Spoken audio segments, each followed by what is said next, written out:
Cowboys Last Choice. When Clay Tate was tasked with stealing valuable information, it became a game. That is, until one man got in his way, Cass Sullivan. Who will win, the spy or the target? Chapter 1. The Assignment and the Silhouette. The telegram arrived on a Tuesday, crisp and impersonal, the paper smelling faintly of the city from which it had originated, a scent so different from the dry, sage-infused air of Redemption, Arizona. Clay Tate ran a callous thumb over the embossed letters of his name, the only personal touch in a message that reeked of clandestine urgency. He'd been expecting it, of course. Weeks of whispered rumors in dimly lit saloons, coded messages passed between hands that dealt cards as easily as they dealt death, all had pointed to this. He unfolded the paper, the sharp creases a mirror of the lines etched around his eyes, lines that spoke of long days under the unforgiving sun and nights spent chasing shadows. Retrieve Nightingale. Priority 1. Sullivan Ranch. Failure unacceptable. The words were stark, devoid of the usual flowery prose favored by his superiors, a testament to the gravity of the situation. Nightingale. The code name for the information he was to retrieve, information so vital it could shift the balance of power, they said. Information Cass Sullivan guarded with a vigilance that bordered on the obsessive. Clay leaned back in the worn leather chair, the springs groaning in protest, a sound that was almost a sigh. The late afternoon sun slanted through the dusty window of his small, sparsely furnished room above the Silver Spur Saloon, painting the rough-hewn wooden floor in stripes of gold and shadow. He could hear the muffled sounds of life below, the clinking of glasses, the raucous laughter, the tinny piano playing a melancholic tune. It was a world away from the one he was about to enter. He knew of Cass Sullivan, of course. Everyone in Redemption and beyond did. A man of quiet strength and unwavering resolve, a rancher who had carved an empire out of the harsh, unforgiving land. A man who held himself with a quiet dignity that commanded respect, even from those who considered themselves his enemies. A man who was rumored to have eyes that could see straight through a lie, a voice that could calm a stampede, and a hand that was as steady on a rifle as it was on the reins of a wild Mustang. Clay had seen him once, from a distance. A silhouette against the setting sun, astride a magnificent black stallion, a figure that seemed to embody the very spirit of the West, rugged, untamed, and undeniably powerful. It was an image that had stayed with him, a premonition perhaps, of the challenge that lay ahead. He had dismissed it then, filed it away in the recesses of his mind, a place where he stored the countless faces and fleeting moments of his life as a retriever of secrets. He rose, the movement fluid and economical, years of training ingrained in every muscle. He crossed the room to a battered trunk tucked away in the corner, its surface scarred with the marks of countless journeys. He opened it, the hinges protesting with a rusty groan, and reached inside.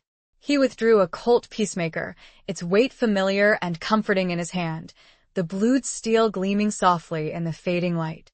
He checked the cylinder, the bullets snug in their chambers, each one a potential ending, a potential beginning. He holstered the gun, the leather creaking softly, and then reached for a worn leather-bound journal. He flipped through the pages, filled with his own meticulous handwriting, notes on past assignments, observations, and strategies. He paused at a blank page, the paper smooth and inviting, and dipped a pen into a small inkwell. He hesitated for a moment, the pen hovering over the page, and then began to write. Nightingale. Sullivan. He added a few details, gleaned from his weeks of reconnaissance, the layout of the ranch, the routines of the hands, the whispers of hidden passages and locked rooms. He closed the journal, the leather warm against his palm. He knew the risks. He'd faced them countless times before. But this felt different. This wasn't just another assignment. This was Cass Sullivan. This was a man who embodied everything Clay had once believed in, before the world had taught him otherwise, before he had become a shadow, a whisper in the wind, a man who lived by a code that was as old as the hills. Clay extinguished and placed the stub of the candle, its flame flickering and dying, a metaphor he didn't dwell on. He knew he was walking into a storm, a tempest of secrets and lies, and he had no illusions about emerging unscathed. But he had a job to do. He had a promise to keep. A promise to those who pulled the strings, those who lurked in the shadows, those who held his future in their hands. He strapped on a gun belt, the leather worn smooth with age and use, the buckle cold against his skin. He adjusted his hat, a well-worn Stetson that had seen better days, pulling it low over his eyes, shielding them from the harsh light, hiding the flicker of uncertainty, the ghost of a doubt that had begun to creep into his carefully constructed facade. He had to be ready. And ready, he had every intention of being. He had the skills, the experience, the cold detachment that had served him well in the past. But as he stepped out of the room and into the dimly lit hallway, the scent of stale beer and cheap whiskey filling his nostrils, he couldn't shake the feeling that this time, things were different. This time the game had changed. This time, the stakes were higher than he could have ever imagined. And the silhouette of Cass Sullivan, the man he was tasked with betraying, loomed large in his mind, a constant, unwavering presence, a silent challenge that echoed in the quiet chambers of his heart. He paused for a moment at the top of the staircase, the sounds of the saloon rising up to meet him, a cacophony of voices and laughter, a stark contrast to the silence that had settled within him. The first step was a step into uncertainty. The second was a gamble. Chapter 2. Echoes of a Whispered Warning. The ride to the Sullivan Ranch was long and arduous, the landscape unfolding in a panorama of dusty plains and rugged mesas, bathed in the silver glow of a near full moon. The air was cool and crisp, carrying the scent of sage and dust, a familiar perfume that usually calmed Clay's nerves. Tonight, however, it did little to soothe the growing unease that coiled in his gut. He'd chosen a circuitous route, avoiding the main road, sticking to the shadows, his senses on high alert. He was a predator, accustomed to the hunt, to the thrill of the chase, but tonight, he felt more like the prey. The weight of the Nightingale assignment pressed down on him, a heavy burden that seemed to grow heavier with each mile. He passed a crumbling adobe ruin, a relic of a bygone era, its walls weathered and scarred, a testament to the relentless passage of time. It reminded him of the fragility of life, of the impermanence of all things. Even empires, like the one Cass Sullivan had built, could crumble to dust. He reined in his horse, a sturdy Appaloosa named Shadow, at the crest of a low hill overlooking the Sullivan Ranch. From here, he had a clear view of the sprawling compound, the main house, a two-story structure built of sturdy logs and stone, its windows glowing with warm, inviting light. The bunkhouse, a long, low building where the ranch hands slept, the stables, filled with the restless sounds of horses, and the vast corrals, empty now, but soon to be filled with the thundering hooves of cattle. It was a scene of peaceful prosperity, a testament to Sullivan's hard work and unwavering dedication. It was a scene that made Clay's task all the more difficult, all the more repugnant. He was a thief, a liar, a man who traded in secrets, but he had always prided himself on a certain code of honor, a line he refused to cross. But this felt like a betrayal of everything he had ever stood for, even in his morally gray world. He dismounted, the leather of his saddle creaking softly, and tethered Shadow to a scraggly mesquite tree. He walked to the edge of the hill, his boots crunching on the dry earth, and scanned the ranch below, his eyes searching for any sign of activity, any hint of danger. He saw a lone figure standing on the porch of the main house, a silhouette against the warm glow of the windows. It was Sullivan. Clay recognized the broad shoulders, the ramrod straight posture, the unmistakable aura of authority. He watched as Sullivan raised a hand to his mouth, and Clay knew he was smoking a cigar, the tip glowing like a malevolent red eye in the darkness. He wondered what Sullivan was thinking, what thoughts were swirling behind those piercing eyes. Was he aware of the danger that lurked in the shadows? Did he sense the presence of an intruder, a man who had come to steal his secrets? A sudden gust of wind swept across the plains, carrying with it a faint whisper, a sound that seemed to come from the very earth itself. It was a warning, a primal instinct that prickled Clay's skin and raised the hairs on the back of his neck. He had heard that whisper before in other dangerous situations, and he had learned to heed it. He felt a sudden urge to turn back, to abandon the mission, to ride away and never look back. But he knew he couldn't. He had come too far. He had made a commitment. He had a debt to repay. He was going to go through with this task. He took a deep breath, trying to calm the racing of his heart, to quell the tremor in his hands. He was a professional. He was a master of disguise, a chameleon who could blend into any environment, assume any identity. He would become someone else, someone who belonged on the Sullivan Ranch, someone who would earn Sullivan's trust, someone who would get close enough to steal the nightingale. He had a plan, a carefully crafted scenario that he had rehearsed countless times in his mind. He would pose as a drifter, a down-on-his-luck cowboy looking for work. He would use his charm, his wit, his knowledge of ranching to ingratiate himself with Sullivan and his crew. He would bide his time, observe, and wait for the opportune moment to strike. He knew it wouldn't be easy. Sullivan was a shrewd judge of character, a man who had seen it all, a man who wouldn't be easily fooled. But Clay was confident in his abilities. He had faced tougher challenges before. He had overcome greater odds. He had succeeded where others had failed. He started down the hill, his movements slow and deliberate, his eyes fixed on the ranch below. He was walking into a trap, a web of deceit and danger, and he knew it. But he had no choice. He had to play the game. He had to win. He had to survive. As he drew closer to the ranch, the sounds of the night grew louder, the chirping of crickets, the hooting of an owl, the distant howl of a coyote. They were the sounds of the wild, the untamed, the sounds of a world that was both beautiful and brutal. They were the sounds of his world. And tonight, that made the whispers all the more unsettling. He couldn't place where he'd heard that voice before. Chapter 3. Dust Devils and Deceptive Glances. The first encounter was almost anticlimactic. Clay, adopting the guise of a weary traveler named Cole Younger, a nod to the infamous outlaw, a touch of irony, he couldn't resist, rode into the Sullivan Ranch yard just as the sun began to dip below the horizon, casting long, dramatic shadows across the land. He'd roughed himself up a bit, adding a layer of dust to his already worn clothes, and even managed to acquire a convincing limp, courtesy of a strategically placed pebble in his boot. A couple of ranch hands, young and hardened by the sun, eyed him with suspicion as he approached. They were leaning against the corral fence, their faces etched with the weariness of a long day's work. Clay reined in shadow, letting the horse drink from a nearby trough, and offered a tired, but friendly, smile. "Howdy," he said, his voice raspy, as if from days of riding through the dry desert air. "I'm looking for work. Heard tell Mr. Sullivan might be hiring."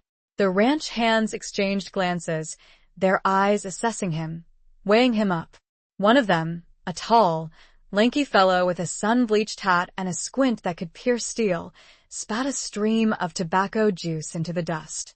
"Sullivan ain't hiring," he said gruffly. "We got all the hands we need." Clay shrugged, feigning disappointment. "That's a shame. I'm a good hand with cattle, and I'm not afraid of hard work.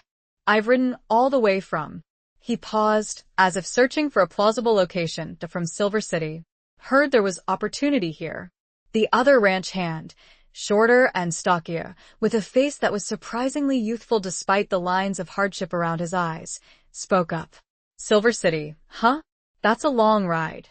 What brings you all the way out here?" Clay met his gaze, his expression carefully neutral. "Just looking for a fresh start. Heard good things about Mr. Sullivan. Heard he was a fair man." The mention of Sullivan's name seemed to have an effect. The ranch hands exchanged another look, this one less hostile, more curious.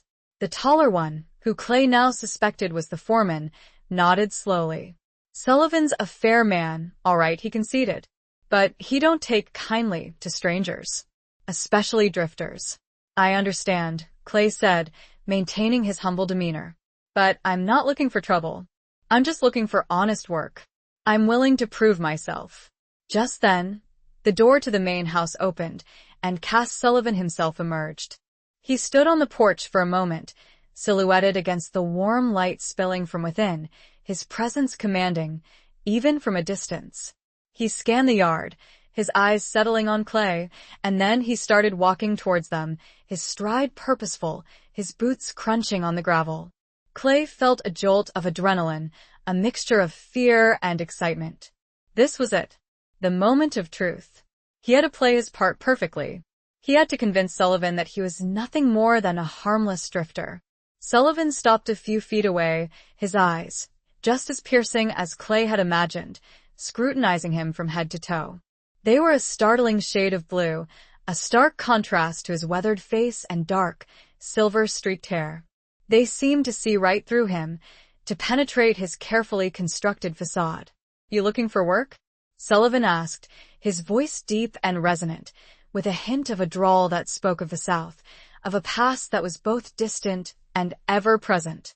Clay nodded, meeting Sullivan's gaze without flinching. "Yes, sir. I am. I'm a good hand with cattle, and I'm not afraid of hard work. I'm looking for a place to settle down, to make an honest living." Sullivan studied him for a long moment, his expression unreadable. Clay held his breath, his heart pounding in his chest. He could feel the weight of Sullivan's gaze, the intensity of his scrutiny. He knew that his entire future, the success of his mission, depended on this one encounter. Finally, Sullivan spoke. "We're not hiring right now, but a strong back can be a good man to have around here. I'm willing to take a chance." He paused, then fixed Clay with a look of intense scrutiny. A dust devil, small and fleeting, swirled between them, a miniature whirlwind that seemed to mirror the tension in the air. The seemingly insignificant gust of wind also felt like a harbinger. It all seemed a little too convenient, a little too easy. He sensed something lurking. Chapter 4. Beneath the Crimson Twilight. The first few days on the Sullivan Ranch were a carefully orchestrated dance of deception and observation. Clay, as Cole, threw himself into the work, proving his worth as a capable and hard-working hand. He mended fences, herded cattle, cleaned stables, and performed any other task assigned to him with quiet efficiency, earning the grudging respect of the other ranch hands, and, more importantly, catching the eye of Cass Sullivan. He learned the rhythms of the ranch, the daily routines, the unspoken rules, the hierarchy among the men. He observed Sullivan closely, studying his habits, his interactions with his employees, his moments of solitude. He noted the way Sullivan always seemed to be watching, listening, his senses attuned to the slightest shift in the wind, the slightest change in the atmosphere. He discovered that Sullivan was a man of few words, but his words carried weight. He was fair, but firm, demanding loyalty and hard work, but rewarding it with respect and a quiet generosity. He was a man of integrity, a man who lived by a code, a man who, despite his wealth and power, treated everyone with a basic level of decency. This made Clay's task all the more difficult. He had expected to find a ruthless, exploitative cattle baron, a man driven by greed and ambition. Instead, he found a man of principle, a man who cared about his land, his cattle, and his people. A man who, in many ways, reminded Clay of the man he himself had once aspired to be, before life had taken him down a different path. The evenings were the most challenging. After a long day's work, the ranch hands would gather around a crackling campfire, sharing stories, jokes, and the occasional bottle of whiskey. Clay would join them, participating in their camaraderie, laughing at their jokes, sharing his own fabricated tales of his past, all the while feeling like an imposter, a traitor in their midst. Sullivan would often join them as well, sitting quietly by the fire, his presence a calming influence, his eyes reflecting the flickering flames. He would listen more than he spoke, his gaze often drifting towards the horizon, as if contemplating the vastness of the land, the weight of his responsibilities. One evening, as the sun set in a blaze of crimson and gold, casting long, dramatic shadows across the plains, Sullivan sat down beside Clay, offering him a cup of coffee. The coffee was strong and black, the way Clay liked it, and he accepted it gratefully. "You're a good hand, Cole," Sullivan said, his voice low and gravelly, the sound blending with the crackling of the fire. "You've proven yourself." You're not afraid of hard work, and you're good with the cattle. Clay nodded, taking a sip of the coffee. Thank you, Mr. Sullivan. I appreciate the opportunity. Call me Cass, Sullivan said, a hint of a smile playing on his lips. Everyone does. Cass, Clay repeated, the name feeling strange on his tongue, a reminder of the deception he was perpetrating. They sat in silence for a few moments, watching the sunset, the colors deepening and shifting, painting the sky in a breathtaking display of natural beauty. The air was cool and crisp, carrying the scent of sage and wood smoke, a comforting aroma that filled Clay's senses. You said you were looking for a fresh start, Sullivan said, breaking the silence. What happened in Silver City? Clay hesitated, his mind racing. He had to be careful. He had to stick to his fabricated story, but he also had to make it believable. He couldn't afford to arouse Sullivan's suspicions. It's a long story, Clay said, his voice carefully neutral. Let's just say I made some mistakes. I got mixed up with the wrong crowd. I lost my way. Sullivan nodded, his eyes fixed on the horizon. We all make mistakes, Cole. It's what we do afterwards that matters. It's whether we learn from them, whether we try to make amends. Clay felt a pang of guilt, a sharp stab of remorse. He was lying to this man, deceiving him, betraying his trust. And yet, Sullivan was offering him kindness, understanding, a second chance. I'm trying to make amends, Clay said, his voice barely a whisper. I'm trying to start over. I'm trying to be a better man. Sullivan turned to look at him, his blue eyes piercing, searching. Clay held his gaze, trying to project sincerity, honesty, trying to hide the truth that lurked beneath the surface. I believe you, Sullivan said, his voice firm, his gaze unwavering. I believe in second chances. I believe everyone deserves a chance to redeem themselves. He placed a hand on Clay's shoulder, a gesture of trust, of acceptance, a gesture that sent a shiver down Clay's spine. It was a gesture that made him question everything he was doing, everything he had ever believed in. It was a gesture that made him wonder if he could ever truly escape the shadows of his past. It all felt so genuine, and he was in so deep. He looked past Cass, to the horizon, knowing nightfall meant he was closer to finding what he came for. Chapter 5. The Dance of Shadows and Secrets. The days bled into weeks, and Clay found himself increasingly entangled in the intricate web of life on the Sullivan Ranch. He was no longer just playing a role, he was becoming Cole Younger, the hard-working, dependable ranch hand. He felt a growing sense of belonging, a connection to the land, the cattle, and the people, a connection that was both unexpected and unsettling. He continued to observe Cass Sullivan, studying his every move, his every word, his every interaction. He learned more about the man, about his past, his dreams, his fears. He discovered that Sullivan had lost his wife, Sarah, a few years earlier, a tragedy that had left a deep scar on his soul, a wound that time had not yet healed. He learned that Sullivan was fiercely protective of his land, his legacy, and the people who depended on him. He learned that Sullivan was a man of honor, a man who valued loyalty above all else. Clay also began to uncover hints of the Nightingale, the secret he was tasked with retrieving. He overheard snippets of conversations, caught glimpses of coded messages, noticed subtle movements and gestures that suggested something hidden, something valuable, something that Sullivan was determined to protect. He learned that the Nightingale was not a single object, but a collection of documents, a detailed record of land ownership, water rights, and mineral claims, information that could be used to ruin Sullivan, to strip him of his empire, to destroy everything he had worked so hard to build. The documents were kept in a hidden safe, located somewhere in the main house, a safe that was protected by a complex combination lock and a series of intricate traps. Clay knew that finding the safe, opening it, and retrieving the documents would be a dangerous and difficult task, a task that could cost him his life. But he was determined to succeed. He had come too far to turn back. He had a mission to complete. He had a debt to repay. He began to explore the main house, using his free time to wander through the rooms, observing the layout, searching for any sign of the hidden safe. He discovered a secret passage behind a bookcase in Sullivan's study, a passage that led to a small, windowless room. He suspected that the safe was located somewhere in that room, but he couldn't find it. He continued his search, his movements careful and deliberate, his senses on high alert. He knew that he was being watched, that Sullivan's eyes were always on him, even when he didn't seem to be paying attention. One evening, as he was returning from a late-night ride, checking on a herd of cattle that had strayed near the border of the ranch, he saw a light flickering in the window of Sullivan's study.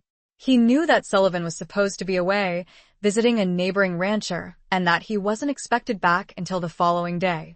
He felt a surge of adrenaline, a mixture of excitement and fear. This could be his chance. This could be the opportunity he had been waiting for. He tethered Shadow to a nearby tree, his heart pounding in his chest, and approached the house, his movements slow and silent, his eyes fixed on the flickering light. He slipped through a side door.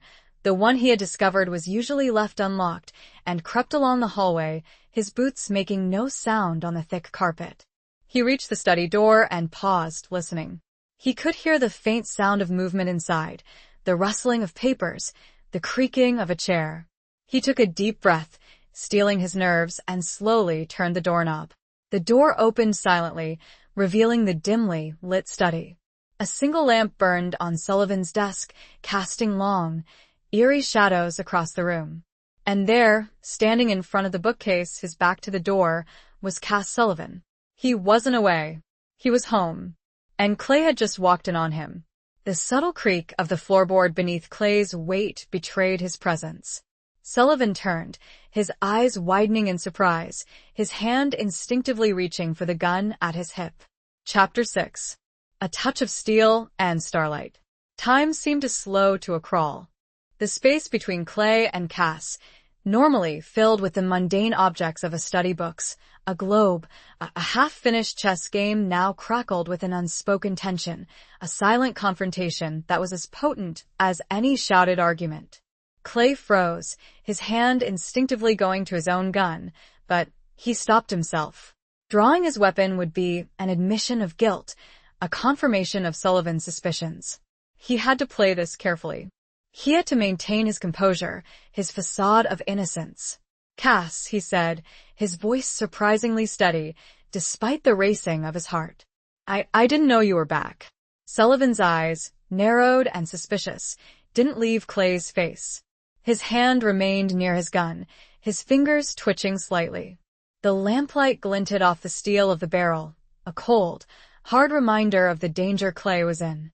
"I got back early," Sullivan said, his voice low and guarded. "What are you doing here, Cole?" Clay forced a casual shrug, trying to appear nonchalant, unconcerned. I was just looking for a book. I couldn't sleep. I thought I'd find something to read." It was a weak excuse, a flimsy lie, and Clay knew it. He could see the doubt in Sullivan's eyes, the disbelief that clouded his features. He had to think fast. He had to come up with something more convincing. I saw the light," Clay continued, his voice gaining a bit more confidence. "I thought maybe you were still up. I was going to ask you about the cattle. The ones that strayed near the border. I wanted to make sure they were all right." It was a better lie, a more plausible explanation, but it was still a lie. And Clay knew that Sullivan was a man who could spot a lie a mile away. Sullivan remained silent for a long moment, his eyes searching Clay's face, his expression unreadable. The only sound in the room was the ticking of a grandfather clock in the corner, a steady, rhythmic beat that seemed to amplify the tension, to measure the passing seconds like drops of water torture. Finally, Sullivan lowered his hand, relaxing his grip on his gun, but his eyes remained wary, watchful. "The cattle are fine, Cole," he said. "I checked on them myself before I came in." Clay nodded, trying to hide his relief. He had dodged a bullet, at least for now. But he knew that he was walking on thin ice. He had aroused Sullivan's suspicions, and he had to be more careful than ever. I'm sorry to disturb you," Clay said, backing away slowly. I'll just go back to the bunkhouse." He turned to leave, but Sullivan's voice stopped him. "Cole," he said, his tone softer now, less guarded. "Wait." Clay turned back, his heart sinking. He knew what was coming. Sullivan was going to confront him, to demand answers, to expose him as a liar, a fraud. But Sullivan surprised him. He walked over to the desk, picked up a small, leather-bound book, and handed it to Clay. "Here," he said. "Take this." "It's a collection of short stories. Westerns. I think you might enjoy them." Clay took the book, his fingers brushing against Sullivan's. The touch was brief, but it sent a jolt of electricity through him, a strange, unexpected sensation that left him feeling both confused and intrigued. "Thank you, Cass," Clay said, his voice husky, his throat tight. "I appreciate it." Sullivan nodded, his eyes meeting Clay's, holding his gaze for a long moment. There was a flicker of something in those blue eyes, a hint of warmth, of understanding, of something else that Clay couldn't quite decipher. "Get some sleep, Cole," Sullivan said, his voice gentle, almost a whisper. "We've got a long day ahead of us tomorrow." Clay nodded, clutching the book tightly in his hand, and left the study, his mind reeling, his heart pounding. He walked back to the bunkhouse, his steps unsteady, his senses overwhelmed. He had escaped detection, but he had also experienced something unexpected, something unsettling. He had felt a connection to Sullivan, a spark of attraction, a sense of kinship that he couldn't explain. It was a feeling that both intrigued and terrified him. It was a feeling he knew that had consequences. As he lay in his bunk, staring up at the ceiling, the starlight filtering through the small window, he couldn't shake the image of Sullivan's eyes, the touch of his hand, the sound of his voice. He knew that he was playing a dangerous game, a game that could cost him everything. But he also knew that he was no longer just playing a role. He was becoming emotionally involved, and that was the most dangerous game of all. He needed to distance himself, for the sake of the mission. And yet, Chapter 7. The Price of Loyalty, the Cost of Lies. The following days were a torment of conflicting emotions for Clay. He continued to perform his duties on the ranch, working alongside the other hands, maintaining his facade of Cole Younger, but his mind was constantly racing, replaying the encounter in Sullivan's study, analyzing every word, every gesture, every look. He couldn't deny the growing attraction he felt for Cass Sullivan, an attraction that was both physical and emotional. He admired Sullivan's strength, his integrity, his quiet dignity.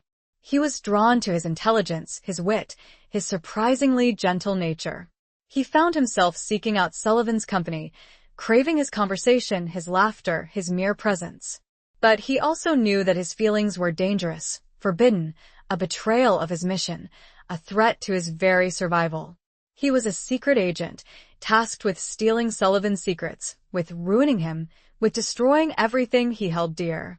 He was a liar, a deceiver, a man who lived in the shadows, a man who could never truly reveal his true self to anyone, especially not to Cass Sullivan. The weight of his lies pressed down on him, a heavy burden that grew heavier with each passing day.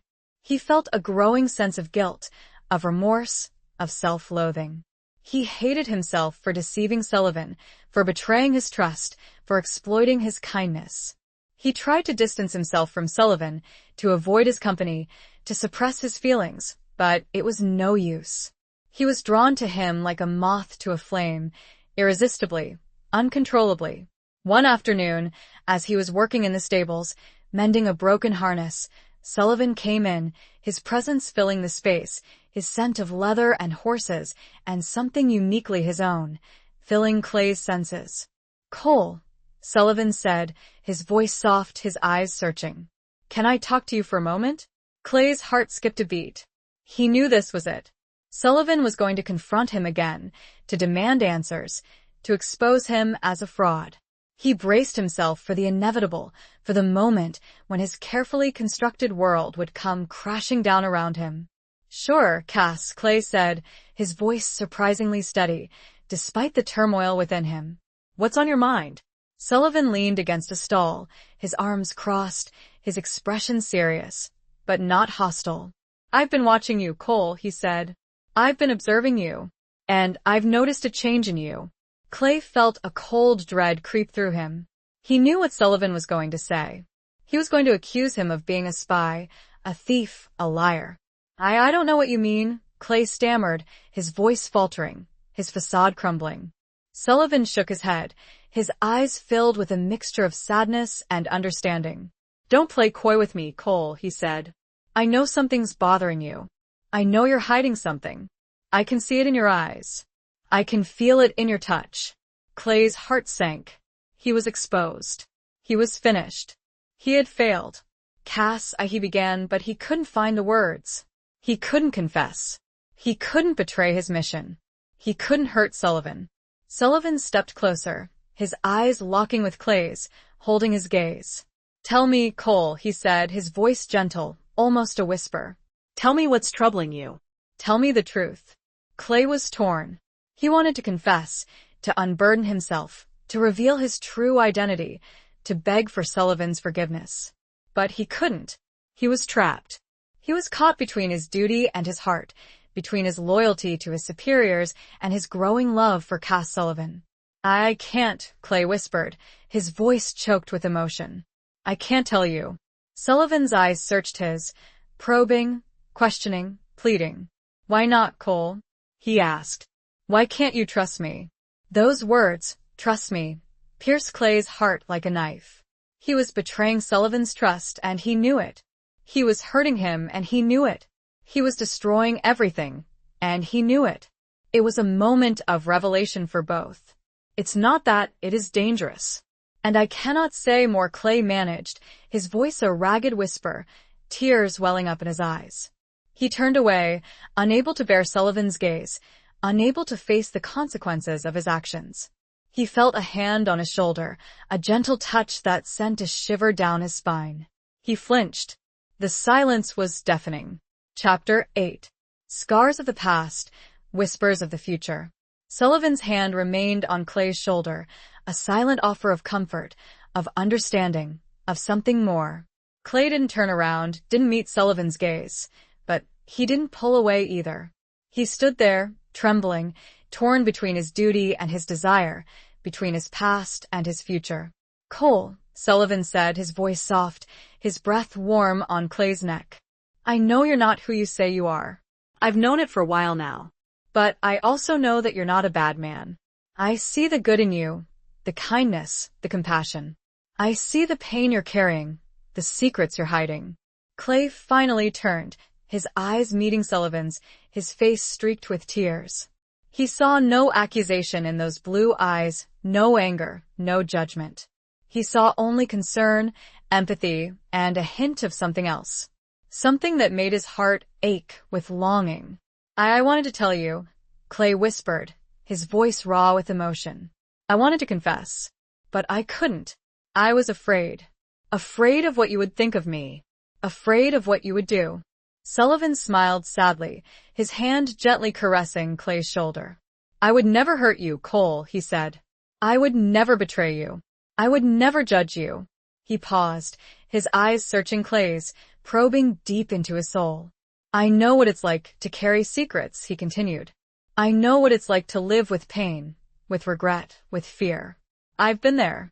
I've done things I'm not proud of. I've made mistakes that have haunted me for years. He took a deep breath, his gaze drifting towards the window, towards the vast expanse of the ranch, towards the distant horizon. My wife, Sarah, he said, his voice thick with emotion. She wasn't who I thought she was either. She had secrets. Secrets that ultimately led to her death.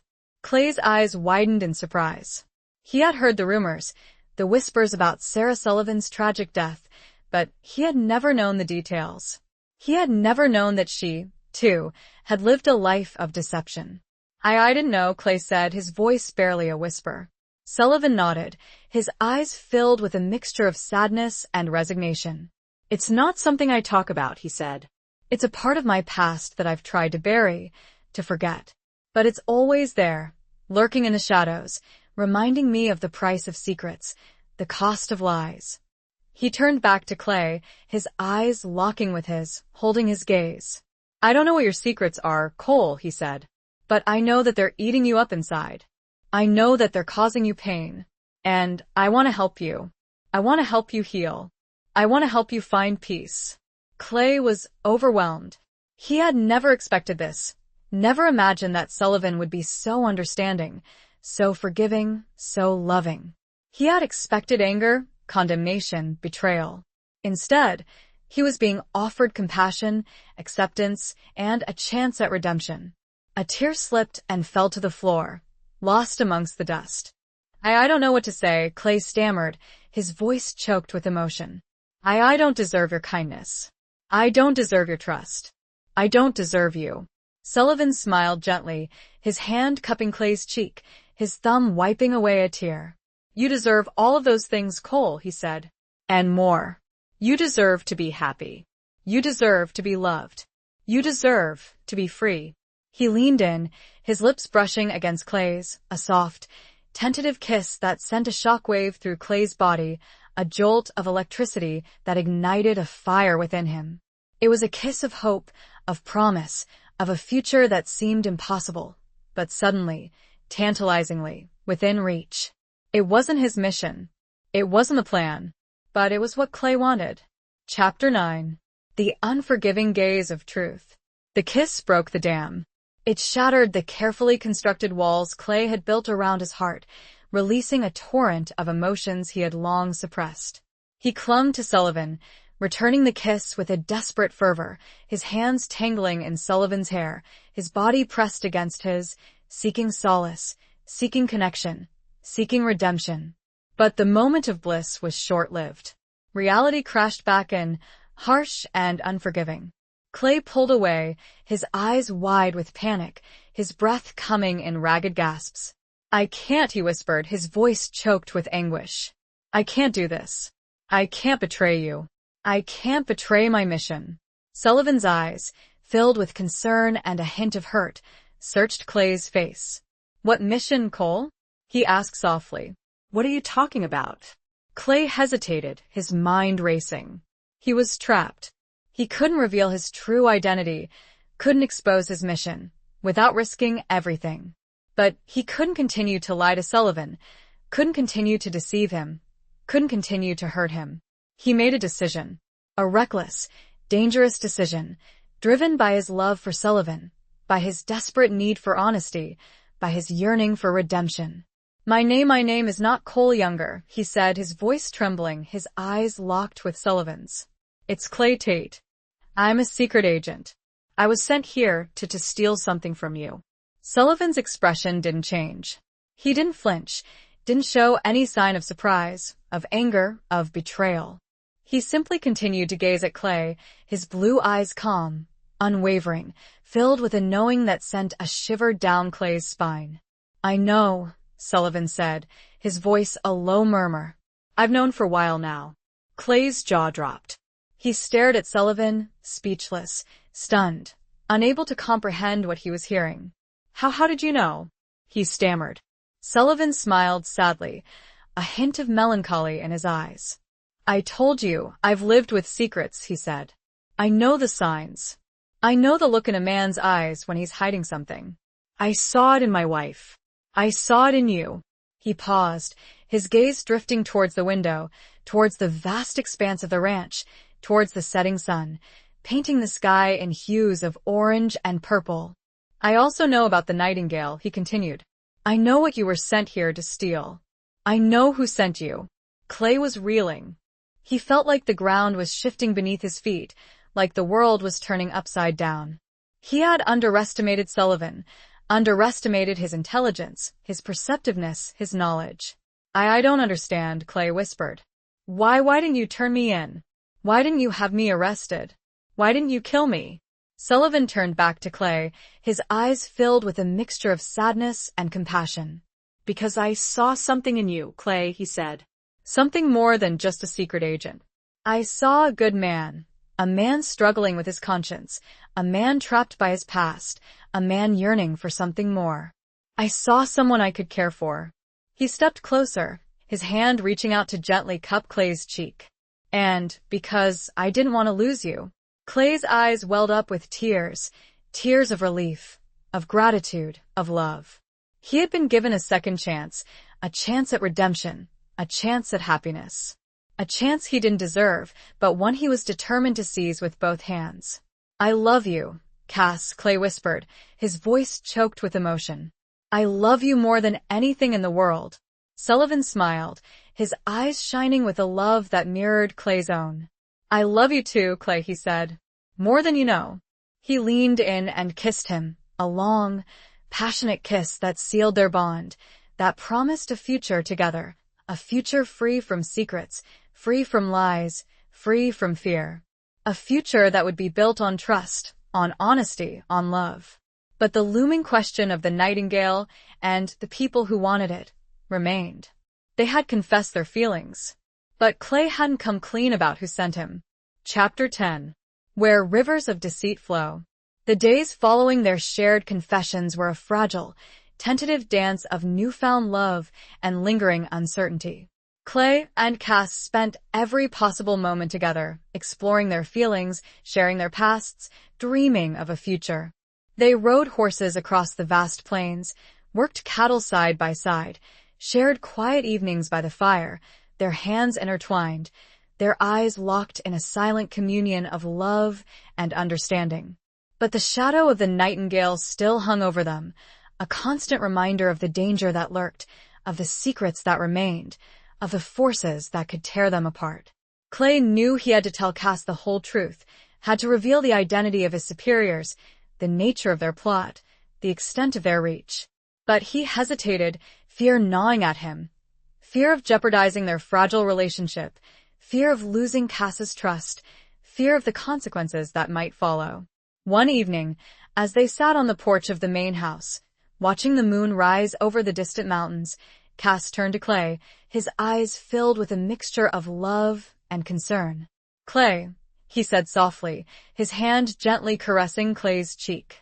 You still haven't told me everything. I know there's more. I can feel it. Who sent you? What is their plan? Clay took a deep breath, steeling himself. He knew he couldn't postpone it any longer. He had to confess, had to reveal the whole truth, no matter the cost. It's a group of powerful men, he began, his voice trembling slightly. Land developers, politicians, businessmen. They call themselves the Syndicate. They want your land, Cass. They want your water rights, your mineral claims. They want to control everything. Cass nodded, his expression grim, but unsurprised. I suspected as much, he said.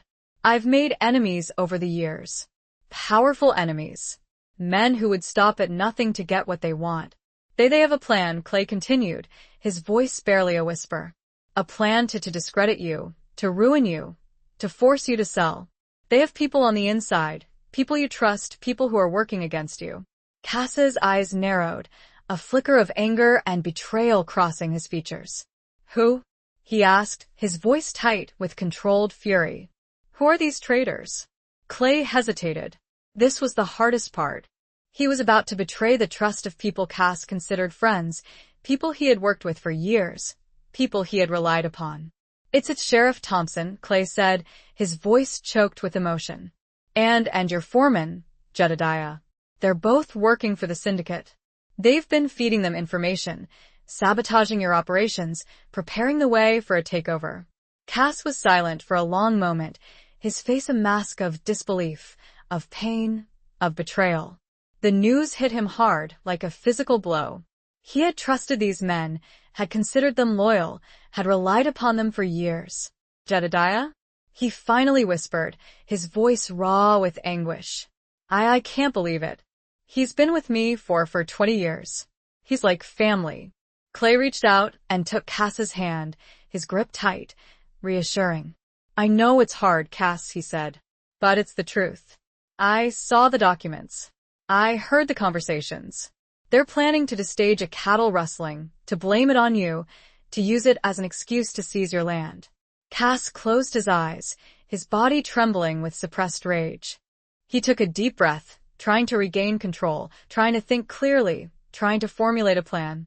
We have to stop them, Clay, he said, his voice firm, his eyes filled with a steely determination. We have to expose them. We have to fight back. We have to protect what's ours. Clay nodded, his heart swelling with love and admiration for this strong, resilient man. We will, Cass, he said. We'll do it together. We'll face them head on. We'll win. He knew it wouldn't be easy. The syndicate was powerful, ruthless, and well-connected. They had resources, influence, and the element of surprise on their side. But Clay and Cass had something more powerful: their love for each other, their shared determination, and the unwavering support of the loyal ranch hands who would stand by them, no matter the cost. The river was treacherous and fast, and yet, the destination remained the same. Chapter 11. The Weight of a Loaded Chamber. The plan was hatched under the cloak of a moonless night, whispered in hushed tones in the bunkhouse, among the loyal ranch hands who had pledged their allegiance to Cass Sullivan. They were a motley crew, hardened by the sun and the land, men of few words but unwavering loyalty. They had been suspicious of Jedediah's recent behavior, of his increasingly secretive meetings with Sheriff Thompson, of the subtle ways he had been undermining Cass's authority. Clay's revelation had confirmed their suspicions, had ignited their anger, had fueled their determination to fight back. The plan was simple but dangerous. They would intercept the planned cattle rustling, expose Jedediah and Sheriff Thompson, and gather evidence to present to the territorial governor, a man known for his integrity and his disdain for corruption. Clay, with his experience in espionage and covert operations, took the lead, outlining the strategy, assigning roles, preparing for every contingency. He knew the risks, the potential for violence, the possibility of failure. But he was driven by his love for Cass, by his desire to protect him, by his determination to make amends for his past deception. Cass, despite his initial shock and grief over Jedediah's betrayal, had quickly regained his composure, his strength, his leadership. He was a man of action, a man who thrived in a crisis, a man who would not back down from a fight. He insisted on being at the forefront of the operation, his presence a source of inspiration and reassurance to his men.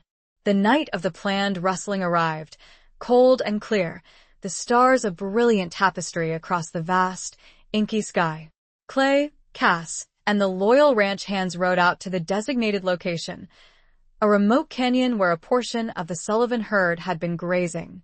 They positioned themselves strategically, hidden among the rocks and shadows, waiting for the rustlers to arrive.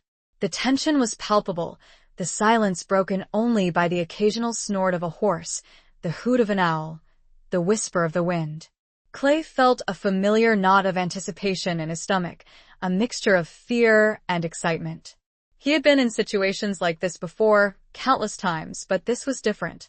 This was personal. This was about protecting the man he loved, about fighting for a future together. As the first rays of dawn began to paint the eastern sky, they heard the distant rumble of hooves, the telltale sign of approaching riders. Clay signaled to his men, their hands tightening on their rifles, their eyes fixed on the canyon entrance. The rustlers rode in, led by Jedediah, his face grim and determined, his eyes scanning the surroundings. Sheriff Thompson followed close behind, his hand resting on the butt of his gun, his expression smug and confident. They were accompanied by a dozen or so hired guns, rough-looking men with hard eyes and ruthless intentions. Clay waited until the rustlers were well within the canyon, until they were surrounded by his men, before giving the signal. "Hold it right there, Jedediah," Clay shouted, his voice echoing through the canyon, his rifle trained on the foreman.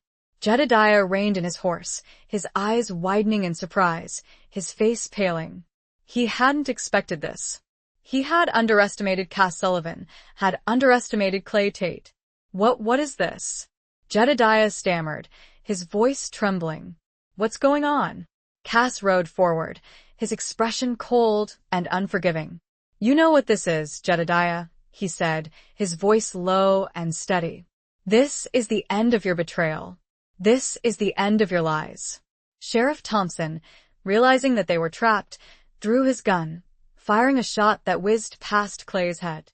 The canyon erupted in a cacophony of gunfire, the air filled with the smell of gunpowder, the screams of men and horses, the chaos of battle. Clay returned fire, his aim steady and true, his years of training kicking in. He saw Jedediah fall from his horse, clutching his chest, his eyes filled with a mixture of shock and regret. He saw Sheriff Thompson go down, his body riddled with bullets, his reign of corruption brought to a swift and brutal end.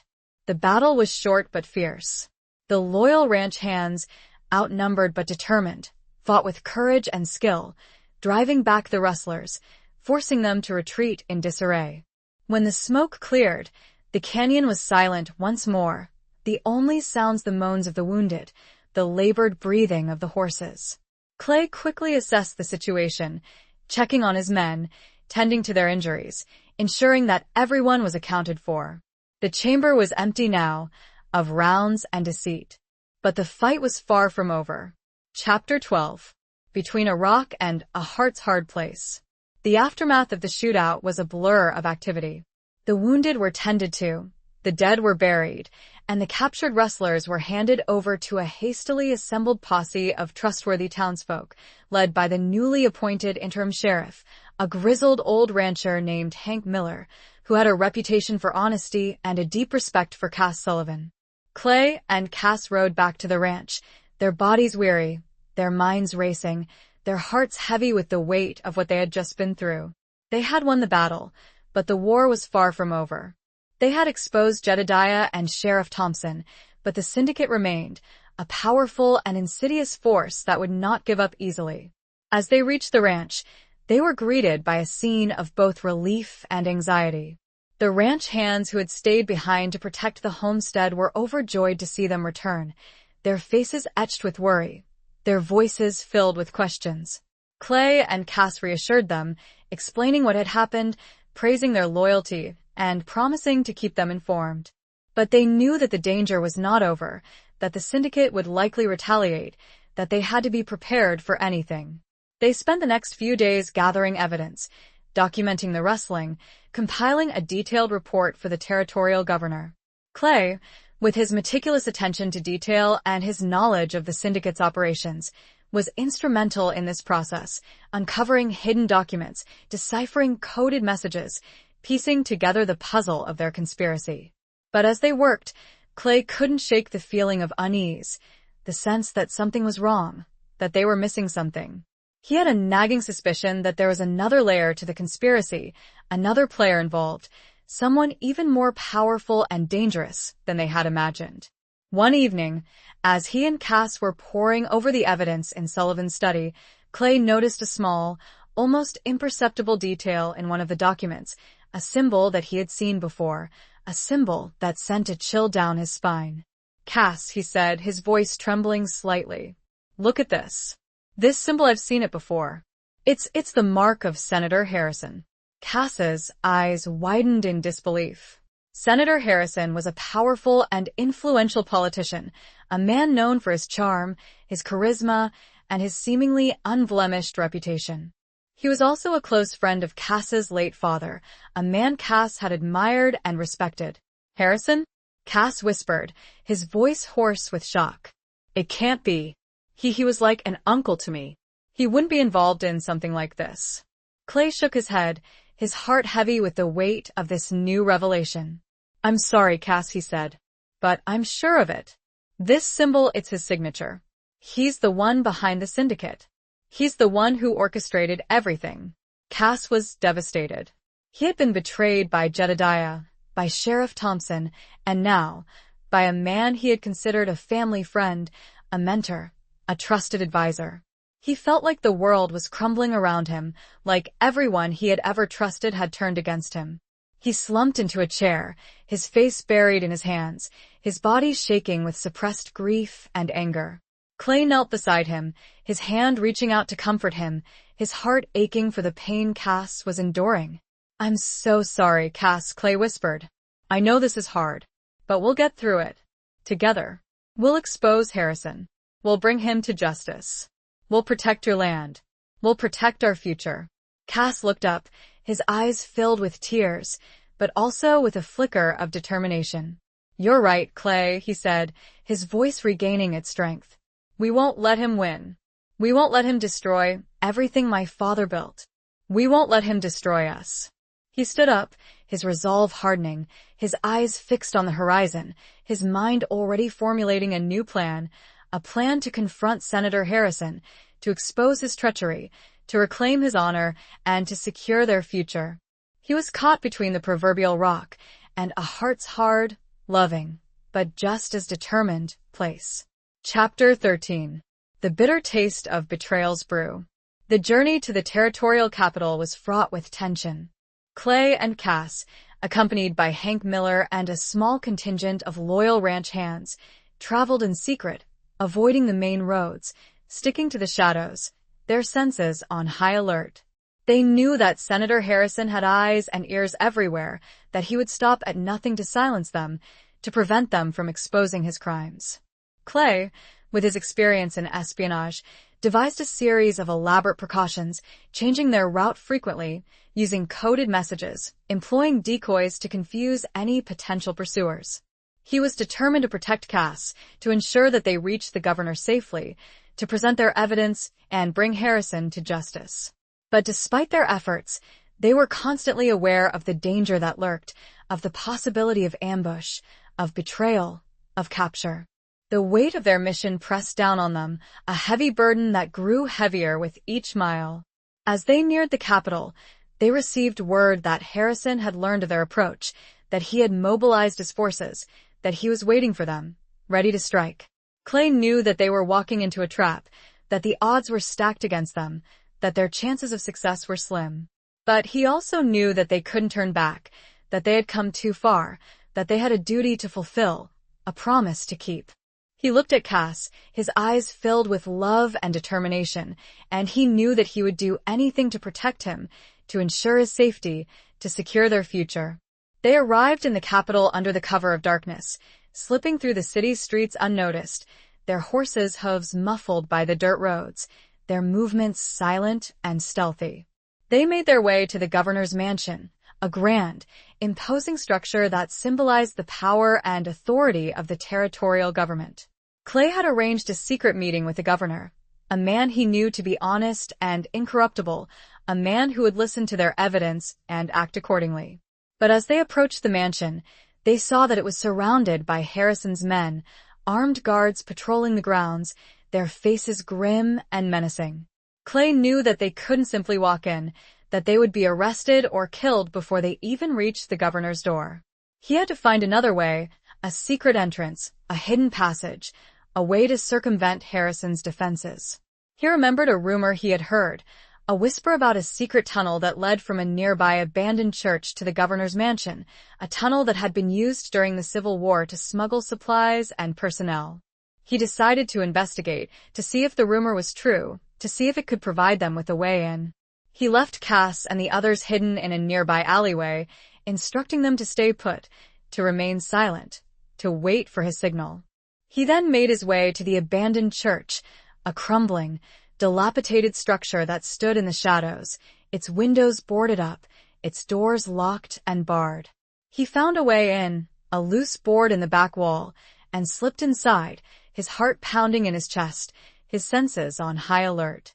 The church was dark and dusty, the air thick with the smell of decay, the silence broken only by the scuttling of rats and the creaking of the old timbers.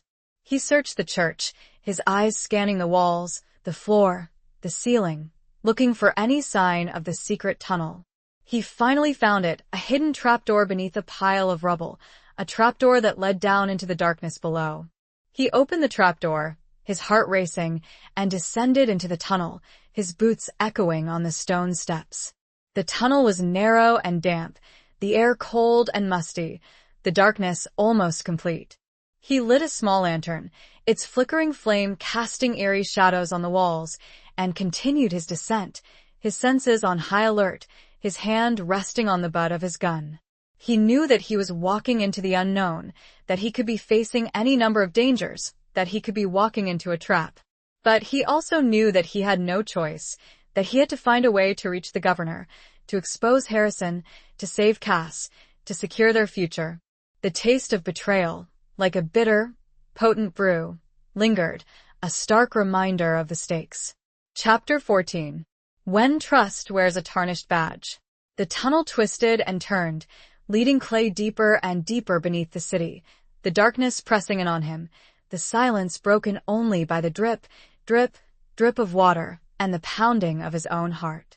He felt a growing sense of claustrophobia, a primal fear of being trapped, of being buried alive. But he pushed on, driven by his determination to reach the governor, to expose Harrison, to save Cass. He finally reached the end of the tunnel, a solid stone wall that seemed to block his way. He searched for a door, a lever, a switch, anything that would open the passage, but he found nothing. He was about to give up, to turn back, when he noticed a small, almost imperceptible crack in the wall, a crack that seemed to outline the shape of a door. He pressed against the crack, pushing with all his might, and the wall slowly, grudgingly, gave way, revealing a hidden door that swung inward, opening into a dimly lit room. He stepped inside, his heart pounding, his senses on high alert, his gun drawn and ready. The room was small and sparsely furnished, a desk, a chair, a few bookshelves filled with dusty tomes. It was clearly a secret chamber, a hidden sanctuary within the governor's mansion. And there, sitting at the desk, his back to the door, was the governor himself. "Governor Thompson," Clay said, his voice steady, despite the racing of his heart. The governor turned, his eyes widening in surprise, his hand instinctively reaching for a drawer in the desk. But he stopped when he saw the gun in Clay's hand, the determination in his eyes. Who are you?" The governor stammered, his voice trembling. "How did you get in here?" "My name is Clay Tate," Clay said, "and I'm here to expose Senator Harrison's conspiracy. I have evidence, proof of his crimes. I need you to listen to me." The governor hesitated, his eyes darting around the room, as if searching for an escape, for a way to summon help. But he knew that he was trapped, that he had no choice but to listen. "All right, Mr. Tate," the governor said, his voice regaining some of its composure. "Tell me what you know. Show me your evidence." Clay began to explain, outlining Harrison's plot, detailing the involvement of Jedediah, Sheriff Thompson, and the syndicate, presenting the documents he had gathered, the coded messages he had deciphered, the witnesses he had secured. The governor listened intently, his expression growing increasingly grim, his eyes hardening with anger and disgust. He had known Harrison for years, had considered him a colleague, a friend, a man of integrity. He couldn't believe that he had been so deceived, so betrayed. As Clay was finishing his explanation, they heard a noise outside the door, the sound of footsteps approaching, the voices of men speaking in hushed tones. Clay knew that Harrison had discovered their presence, that he was coming for them, that they were running out of time. "We have to go, Governor," Clay said urgently. "Harrison's men are coming. We have to get you to safety." The governor nodded, his face pale but resolute. "I know a way," he said. "A secret passage that leads to the stables. We can escape through there."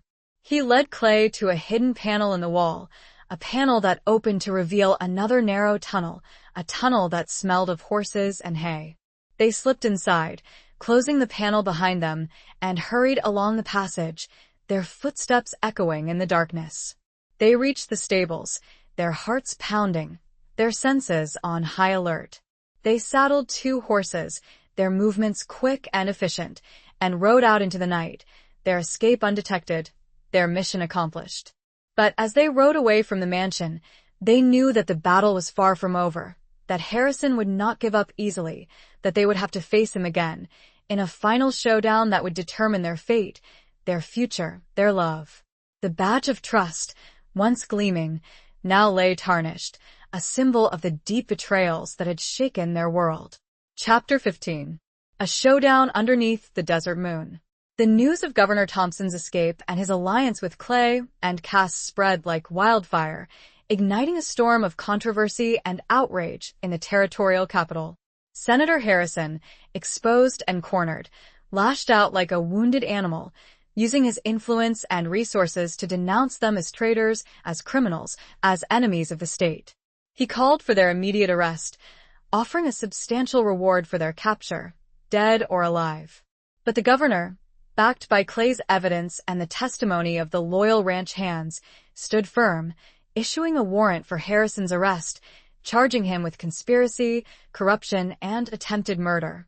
The territory was divided, with some siding with Harrison, clinging to his carefully crafted image of respectability, while others rallied behind the governor, demanding justice, demanding an end to Harrison's reign of terror. Clay and Cass knew that they couldn't stay in the capital, that they were too exposed, too vulnerable. They decided to return to the Sullivan Ranch, to gather their forces, to prepare for the inevitable confrontation with Harrison. They rode hard, pushing their horses to their limits, the desert landscape blurring past them, the wind whipping through their hair, the threat of pursuit hanging heavy in the air. They knew that Harrison's men would be searching for them, that every town, every ranch, every watering hole would be crawling with bounty hunters and hired guns, eager to claim the reward. As they neared the ranch, they saw a plume of smoke rising in the distance, a dark, ominous cloud that filled them with dread. They spurred their horses onward, their hearts pounding in their chests, their minds racing with fear and anxiety. They arrived at the ranch to find a scene of devastation. The bunkhouse had been burned to the ground, the stables were empty, the corrals were deserted.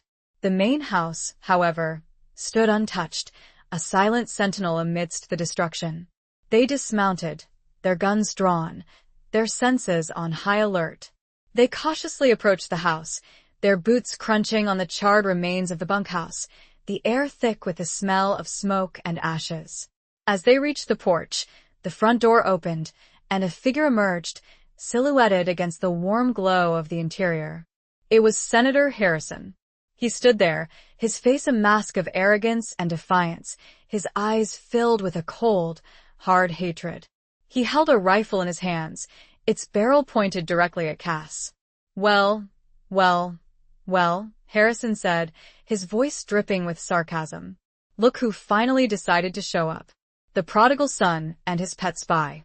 Cass stepped forward, his own rifle raised, his expression unwavering.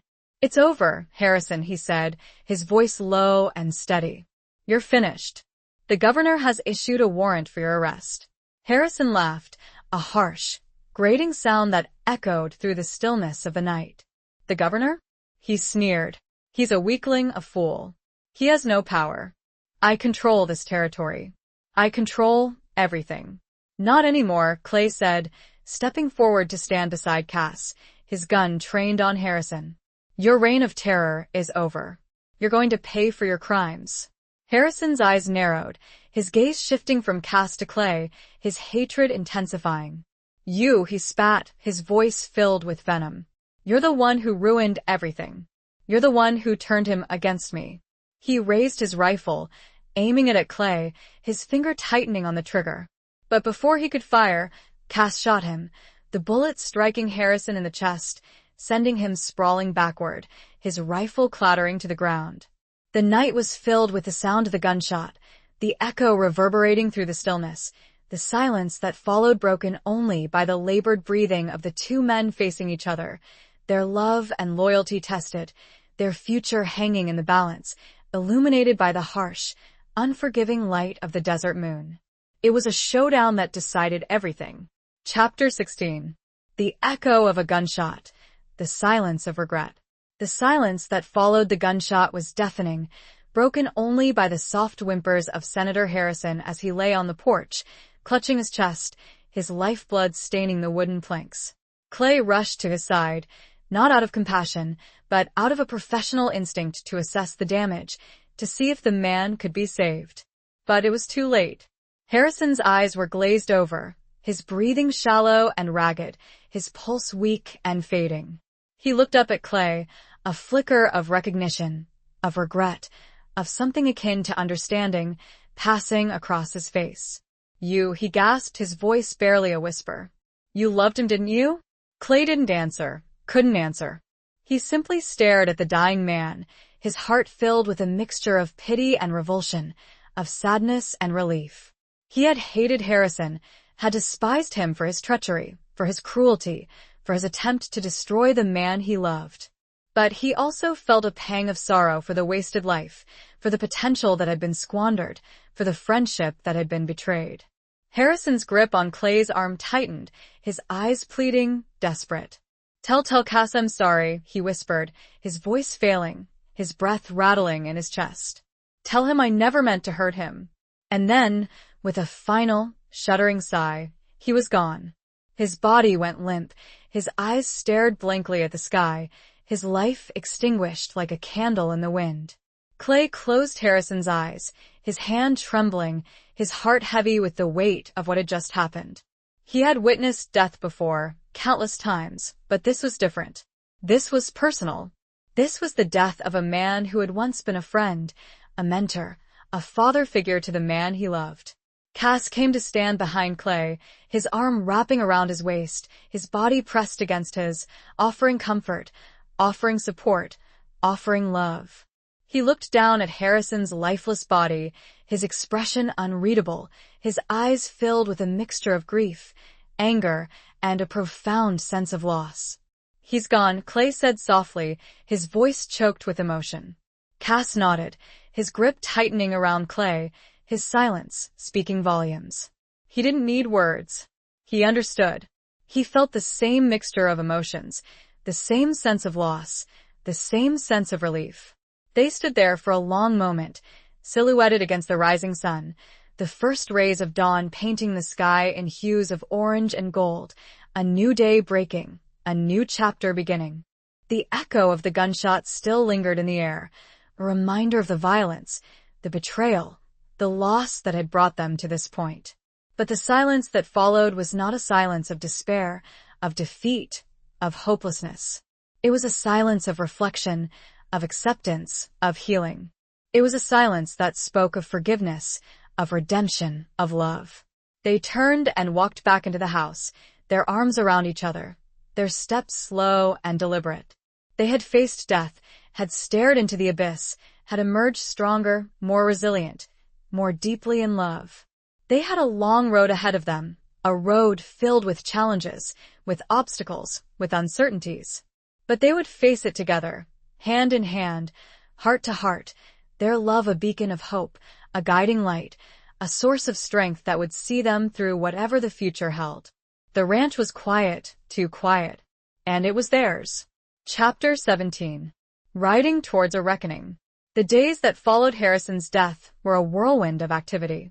The territorial governor arrived at the Sullivan Ranch with a contingent of lawmen, taking custody of Harrison's body, launching a full investigation into the syndicate's activities, and beginning the process of dismantling their network of corruption. Clay and Cass provided detailed testimony, sharing their evidence, naming names, exposing the intricate web of deceit and treachery that had threatened to engulf the territory. They were hailed as heroes, their courage and resilience praised, their love story whispered in awe and admiration. But amidst the public acclaim and the legal proceedings, Clay and Cass found solace in each other's company, retreating to the quiet corners of the ranch, seeking refuge in their love, finding strength in their shared bond. They spent hours riding across the vast plains, exploring the hidden canyons, sharing their dreams, their fears, their hopes for the future. They began the arduous task of rebuilding the ranch, repairing the damage, restoring the order, reclaiming their lives.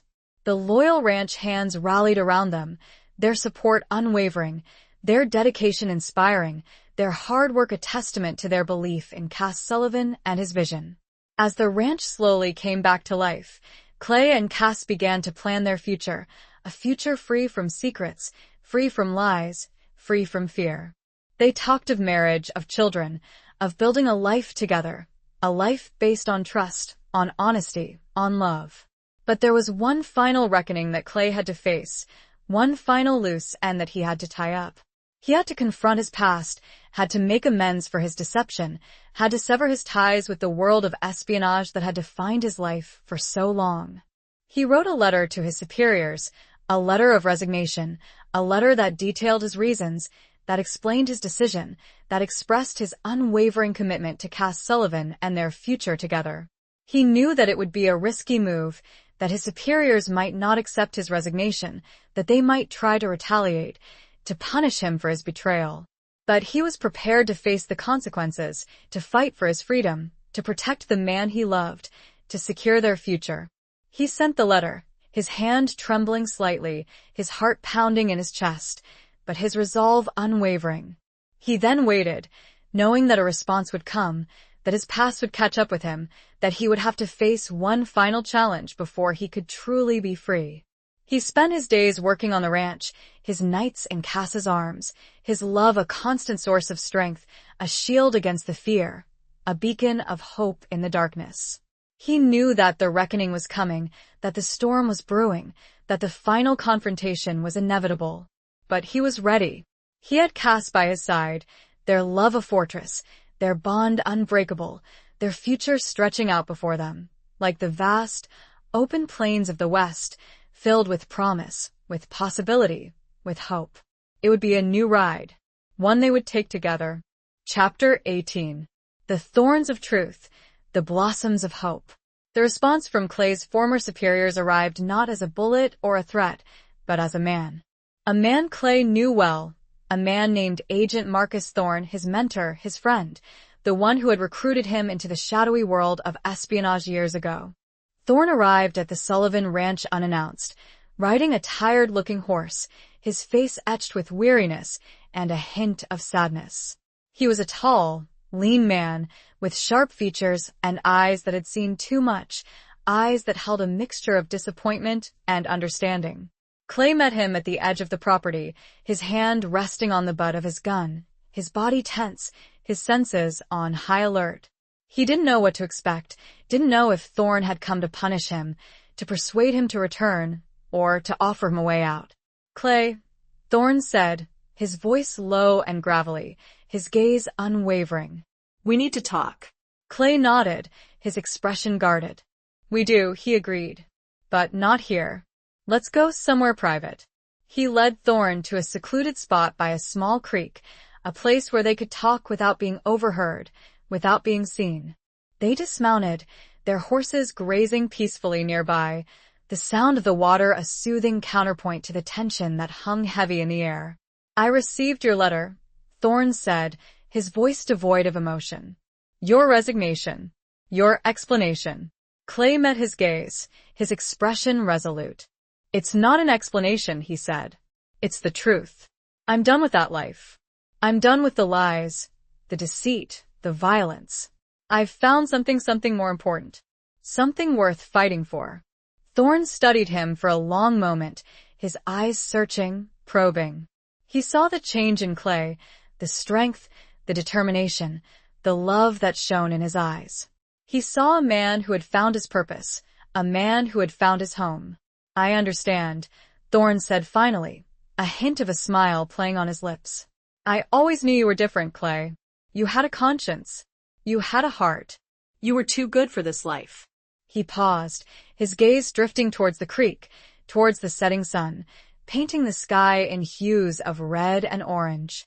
"I'm not here to punish you, Clay," he continued. "I'm not here to persuade you to return. I'm here to offer you my blessing, and to tell you that you're free." Clay's breath caught in his throat. He had expected resistance, opposition, threats. He had never expected acceptance, understanding, freedom. "Free?" he whispered, his voice choked with emotion. "You mean they're letting me go?" Thorne nodded. "They're not happy about it," he said. "But they understand. They know that you're no longer a threat. They know that you're happy." He reached into his pocket and pulled out a small, folded piece of paper. "This is for you," he said, handing it to Clay. "It's a letter of release. It officially terminates your employment.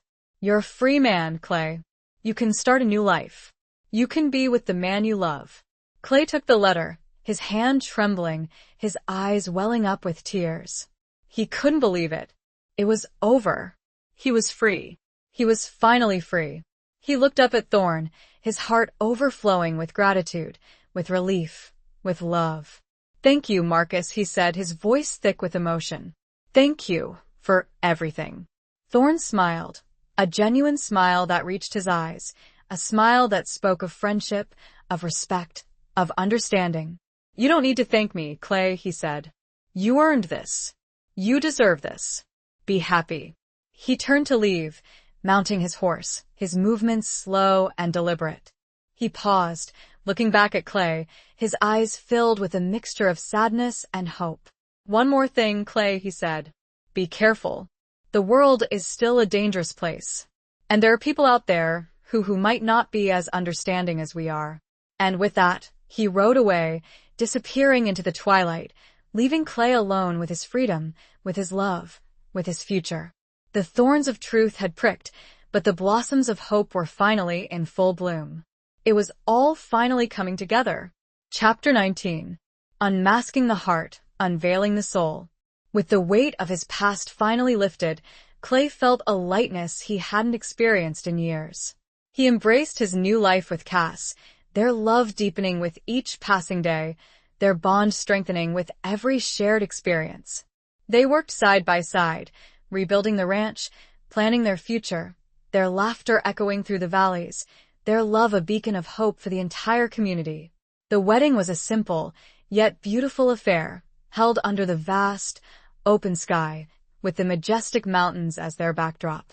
The entire community attended, ranch hands, townsfolk, even the territorial governor, all gathered to celebrate the union of two men who had overcome so much, who had found love amidst adversity, who had proven that love could conquer all. Cass, standing tall and proud in a simple, yet elegant suit, his eyes shining with love and devotion, took Clay's hand, his grip firm and reassuring. Clay, his heart overflowing with emotion, his eyes reflecting the boundless love he felt for Cass, gazed at his beloved, his soulmate, his partner for life. They exchanged vows, simple words that spoke volumes, promises of love, of loyalty, of unwavering commitment. They exchanged rings, simple bands of gold that symbolized their eternal bond, their unbreakable connection, their shared future. And as they kissed, the crowd erupted in cheers, their applause echoing through the valley, a testament to the power of love, to the triumph of hope, to the beauty of a new beginning. The reception was a joyous celebration, filled with music, dancing, laughter, and heartfelt toasts. Clay and Cass, surrounded by their friends and loved ones, reveled in the moment, their happiness radiating outward, touching everyone present, creating a sense of unity, of community, of shared joy. As the evening drew to a close, Clay and Cass stood on the porch of the main house, watching the moon rise over the mountains, their arms wrapped around each other, their hearts filled with gratitude, with peace, with love. "I never thought I could be this happy," Clay said softly, his voice filled with emotion. "I never thought I could find someone like you, someone who would love me for who I am, someone who would accept my past, someone who would share my future." Cass smiled, his eyes shining with love, his hand gently caressing Clay's cheek. "And I never thought I could find someone like you," he said. "Someone who would challenge me, who would inspire me, who would show me the true meaning of love. You've changed my life, Clay. You've made me a better man. You've given me a reason to live, a reason to hope, a reason to believe in the future." They kissed, a long, passionate kiss that sealed their bond, that promised a lifetime of love, of happiness, of shared adventures. They had unmasked their hearts, unveiled their souls, and found in each other a love that was true, that was deep, that was everlasting. The future was uncertain, the world was still a dangerous place, but they knew that they could face anything, as long as they had each other. They had built their love on a foundation of trust, of honesty, of unwavering commitment, a love that would endure, a love that would thrive, a love that would last a lifetime. The night was quiet and filled with a peacefulness that neither of them could have ever anticipated those many weeks ago. Chapter 20. The final confrontation of hearts and horizons. Life on the Sullivan Ranch settled into a peaceful rhythm. The scars of the past began to fade, replaced by the blossoming of a new era of prosperity and happiness. Clay and Cass, hand in hand, worked tirelessly, expanding the ranch, improving the lives of their workers, and building a legacy that would endure for generations to come. Their love story became a legend, whispered throughout the territory, a tale of courage, resilience, and the transformative power of love. They were an inspiration to many, a symbol of hope, a testament to the enduring spirit of the West. But even in their idyllic existence, a faint shadow of the past lingered. Thorn's warning echoed in Clay's mind, a reminder that the world was not always a kind place, that there were those who held grudges, who sought revenge, who would never forget. One crisp autumn morning, as Clay and Cass were riding across the plains, checking on the cattle, they spotted a group of riders approaching in the distance. They were unfamiliar figures, their faces obscured by hats pulled low over their eyes, their movements purposeful, their intentions unclear. Clay felt a prickle of unease, a familiar sense of danger that he had learned to trust.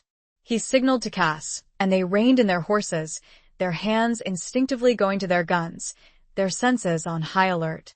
As the riders drew closer, Clay recognized one of them. It was a man named Vargas, a former associate of the syndicate, a ruthless and cunning individual who had eluded capture during the governor's crackdown.